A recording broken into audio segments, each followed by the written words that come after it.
Hello and welcome guys, आप सभी का स्वागत है दीप ज्योति स्टडी में। आज हम फिर से एक नई वैकेंसी के बारे में बात करने वाले हैं, जिनका नाम है रेल मंत्रालय DFCCIL न्यू रिक्रूटमेंट 2023। रेल मंत्रालय के अंतर्गत एक डिपार्टमेंट है DFCCIL। इनके अंतर्गत एक वैकेंसी आया है जो बहुत ही अच्छा वैकेंसी है। और DFCCIL का प्रमुख कार्य होता है रेल पटरियों को बिछाने का कार्य होता है और मेंटेनेंस का कार्य होता है। और DFCCIL का फुल फॉर्म होता है dedicated freight corridor corporation of India limited होता है।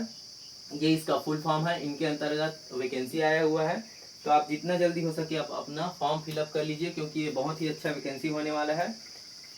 चलिए चलते हैं इस वैकेंसी की ओर। एक बार फिर बता देता हूँ, इस वैकेंसी का नाम है रेल मंत्रालय DFCCIL न्यू रिक्रूटमेंट 2023। सबसे पहले बात करते हैं इसमें टोटल पोस्ट की। तो टोटल पोस्ट है आपका 535, मतलब 535 पोस्ट है इसमें। टोटल पोस्ट की बात करें तो 535 पोस्ट। अप्लाई डेट कब से स्टार्ट होगा? 20/5/2023 से, मतलब 20 मई 2023 से आपका अप्लाई डेट स्टार्ट हो चुका है। और लास्ट डेट की बात करें तो लास्ट डेट है इसमें 19 जून 2023 लास्ट डेट इसमें रखा गया है। तो लास्ट डेट का वेट मत कीजिए, जितना जल्दी हो सके आप अपना फॉर्म फिलअप कर लीजिए। अब बात कर लेते हैं एप्लीकेशन फी की। तो एप्लीकेशन फी मतलब होता है आवेदन शुल्क।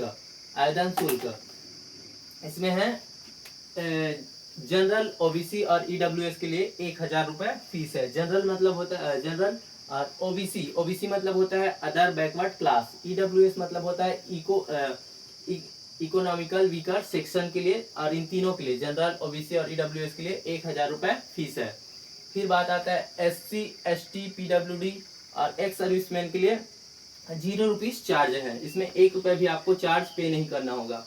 SC मतलब होता है शेड्यूल कास्ट, ST मतलब होता है शेड्यूल ट्राइब, PWD मतलब पब्लिक वर्कर डिपार्टमेंट, और एक है भूतपूर्व सैनिक। इन सभी के लिए 0 रुपये चार्ज है। जब आप ऑनलाइन फॉर्म फिलअप करेंगे तो आपको 1 रुपये भी चार्ज पे नहीं करना होगा। अब बात कर लेते हैं एज काउंट की। तो एज काउंट होगा आपका 1/7/2023 के हिसाब से आपका एज काउंट होगा। 1/7/2023 के हिसाब से आपका एज काउंट होगा कि 1/7/2023 के हिसाब से 18 साल आपको चल रहा है। 18 साल से 30 साल तक का होना चाहिए। मिनिमम 18 साल और अधिकतम 30 साल तक। अब बात कर लेते हैं किनके लिए है, जनरल के लिए। इसमें भी आपको एज रिलैक्सेशन मिलने वाला है। OBC को मिला है एज रिलैक्सेशन 3 साल का, और SC ST को मिला है 5 साल का। तो OBC 30 + 3 हो जाएगा आपका 33 साल तक के। जितने भी OBC के कैंडिडेट हैं और जिनका एज 33 साल तक है और जो OBC से बिलोंग करते हैं, इनके लिए एलिजिबल रहेंगे। बात करें SC ST की, SC ST को मिला है 5 साल का छूट। 30 + 5 हो जाएगा 35 साल तक के। जितने भी कैंडिडेट जो SC ST से बिलोंग करते हैं वो इस फॉर्म के लिए एलिजिबल रहेंगे। अब आता है पोस्ट। पोस्ट है आपका एक, 2 प्रकार के पोस्ट है इसमें, एग्जीक्यूटिव है और एक जूनियर एग्जीक्यूटिव। पोस्ट नेम है आपका सीट है, और एक है क्वालिफिकेशन।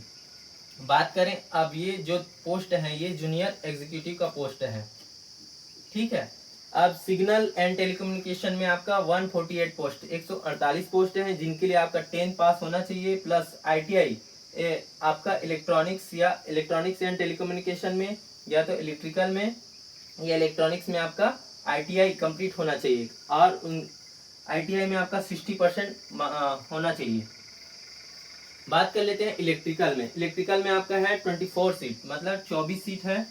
24 सीट है, और इनके लिए भी 10 पास प्लस आपके पास ITI होना चाहिए। किसमें? इलेक्ट्रिकल में। प्लस आपका इलेक्ट्रिकल में 60% मार्क्स होना चाहिए ITI में, तब आप इस फॉर्म के लिए एलिजिबल रहेंगे। इसी प्रकार मैकेनिकल की बात करें तो मैकेनिकल में आपका है टोटल 9 पोस्ट है। इनके लिए क्वालिफिकेशन चाहिए 10 पास प्लस आपका ITI होना चाहिए विथ रिलेटेड ट्रेड में, और 60% मार्क्स आपका होना चाहिए। फिर बात आता है एग्जीक्यूटिव की। ये जितने भी पोस्ट हैं सब एग्जीक्यूटिव का पोस्ट है। एग्जीक्यूटिव ऑपरेशन एंड BD में आपका टोटल है 235 पोस्ट है, 235 पोस्ट है। इनके लिए क्या चाहिए? Graduation, any graduation. आपने कोई भी सब्जेक्ट से आपने ग्रेजुएशन किया है तो आप इस फॉर्म के लिए एलिजिबल है। BD मतलब ऑपरेशन एंड BD मतलब बिजनेस डेवलपमेंट। टोटल पोस्ट 235 है, और ग्रेजुएशन चाहिए। कोई सभी सब्जेक्ट से आपको ग्रेजुएशन होना कंपलसरी है। एग्जीक्यूटिव सिविल की बात करें तो इसमें टोटल पोस्ट है 50 पोस्ट, 50 पोस्ट है। इनके लिए डिप्लोमा इन सिविल में आपका 60% चाहिए। और अगर आपने डिप्लोमा के बीई या बीटेक भी किया है और आपका सिविल में बीई या बीटेक किया है और 60% मार्क्स हैं, तो भी आप इनके लिए इस पोस्ट के लिए एलिजिबल रहेंगे। इसी प्रकार इलेक्ट्रिकल की बात करें तो इसमें टोटल पोस्ट है 30 पोस्ट है और इनके लिए क्वालिफिकेशन चाहिए डिप्लोमा इन इलेक्ट्रॉनिक्स या इलेक्ट्रिकल से आपने डिप्लोमा किया है या बीई किया है या बीटेक किया है, तो आप इसके लिए एलिजिबल रहेंगे और आपका 60% मार्क्स होना चाहिए। इसी प्रकार फाइनेंस में आपने ये आपका है पोस्ट नेम फाइनेंस है, एग्जीक्यूटिव फाइनेंस में आपका 14 पोस्ट है और आप इनके लिए क्वालिफिकेशन चाहिए ग्रेजुएशन इन कॉमर्स। अगर आपने कॉमर्स से ग्रेजुएशन किया है और आपका 60% मार्क्स है तो इनके लिए आप एलिजिबल रहेंगे। बात करते हैं ह्यूमन रिसोर्स में आपका है टोटल पोस्ट 19 पोस्ट है। इनके लिए क्वालिफिकेशन चाहिए आपने बीबीए या बीएमएस बिजनेस मैनेजमेंट में आपने कोर्स किया है तो आप इनके लिए एलिजिबल रहेंगे। एग्जीक्यूटिव आईटी मतलब होता है इंफॉर्मेशन टेक्नोलॉजी। इनके लिए टोटल पोस्ट है 6 पोस्ट है। इनके लिए क्वालिफिकेशन चाहिए बीसीए मतलब होता है बैचलर कंप्यूटर एप्लीकेशन चाहिए इनके लिए। और एक है डिप्लोमा इन सीएस मतलब होता है कंप्यूटर साइंस। और एक है डिप्लोमा इन आईटी मतलब इंफॉर्मेशन टेक्नोलॉजी या डिप्लोमा इन इलेक्ट्रिकल या इलेक्ट्रॉनिक्स में आपने पास आउट किया है और आपका 60% मार्क्स है तो आप इस फॉर्म के लिए एलिजिबल रहेंगे। ये तो रहा टोटल पोस्ट की बात की है और कितना सीट है, क्या क्या क्वालिफिकेशन चाहिए, इनके बारे में हमने आपको बता दिया। इसी प्रकार बात करें सीबीटी एग्जाम की। सीबीटी एग्जाम आपका होने वाला है अगस्त 2023 में आपका सीबीटी एग्जाम होने वाला है। सीबीटी एग्जाम 2 की बात करें, सीबीटी मतलब होता है कंप्यूटर बेस्ड टेस्ट। आपका जो सेकंड सीबीटी है वो दिसंबर में आप होगा, दिसंबर 2023 में। फर्स्ट एग्जाम होगा अगस्त 2023 में। सिलेक्शन प्रोसेस की बात करें तो सिलेक्शन प्रोसेस आपका होने वाला है, सबसे पहला होगा सीबीटी 1। सीबीटी 1 में आपका स्क्रीनिंग किया जाएगा। स्क्रीनिंग मतलब होता है छटनी। और जब फर्स्ट पेपर आपसे लिया जाएगा, सीबीटी 1 लिया जाएगा, तो उसमें बहुत सारे कैंडिडेट को पहले ही छांट दिया जाएगा, मतलब छटनी कर दिया जाएगा। जो कैंडिडेट क्वालिफाई करेंगे उसमें वो सेकंड सीबीटी के लिए क्वालिफाई हो जाएंगे। फिर बात करते हैं सीबीटी 2। सीबीटी 2 में 20 गुना बच्चों को ही लिया जाएगा। जैसे 500 पोस्ट है तो 500 का 20 गुना हो जाएगा 10,000 बच्चों को लिया जाएगा। अब आता है सीबी मतलब होता है कंप्यूटर बेस्ड एप्टीट्यूड टेस्ट में यहाँ पे 8 गुना बच्चों को लिया जाएगा। 8 पंचे 40 हो जाएगा, मतलब 4,000 बच्चों को सीबीटी 2 में एप्टीट्यूड के लिए लिया जाएगा। फिर आता है डीवी एंड मेडिकल, दोनों एक साथ आपका डॉक्यूमेंट वेरिफिकेशन। डीवी मतलब होता है डॉक्यूमेंट वेरिफिकेशन और मेडिकल दोनों एक साथ होंगे। अब बात कर लेते हैं सीबीटी 1 एग्जाम सिलेबस की। तो सिलेबस है आपका, सबसे पहले इसमें है मैथ्स है और एक है न्यूमेरिकल एबिलिटी टेस्ट में आपका 30 क्वेश्चन होंगे और 30 मार्क्स का होगा। जीए मतलब होता है जनरल अवेयरनेस में आपका 15 क्वेश्चन रहेगा और 15 मार्क्स होने वाला है। जीएस मतलब होता है जनरल साइंस में आपका 15 क्वेश्चन रहने वाला है और 15 मार्क्स होने वाला है। और रीजनिंग की बात करें, रीजनिंग में आपका 30 क्वेश्चन है और 30 नंबर का होने वाला है। Knowledge of railway and DFCCIL में आपका 10 नंबर का क्वेश्चन रहेगा और 10 नंबर आपका मार्क्स होगा। टोटल क्वेश्चन की बात करें तो 100 क्वेश्चन होगा और 100 मार्क्स होगा। इस 100 क्वेश्चन को सॉल्व करने के लिए आपको 90 मिनट का समय मिलने वाला है और इसमें भी निगेटिव मार्किंग है। सीबीटी 1 में आपका 1/4 मार्किंग होने वाला है।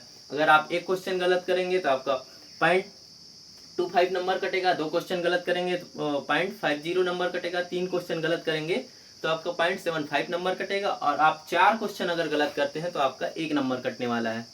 ठीक है, तो ये अब बात कर लेते हैं सीबीटी 2 सिलेबस की। तो इसमें भी आपका 120 क्वेश्चन होगा, 120 क्वेश्चन होंगे, 120 मिनट मार्क्स होगा और इन 120 क्वेश्चन को सॉल्व करने के लिए आपको 90 मिनट का समय मिलने वाला है।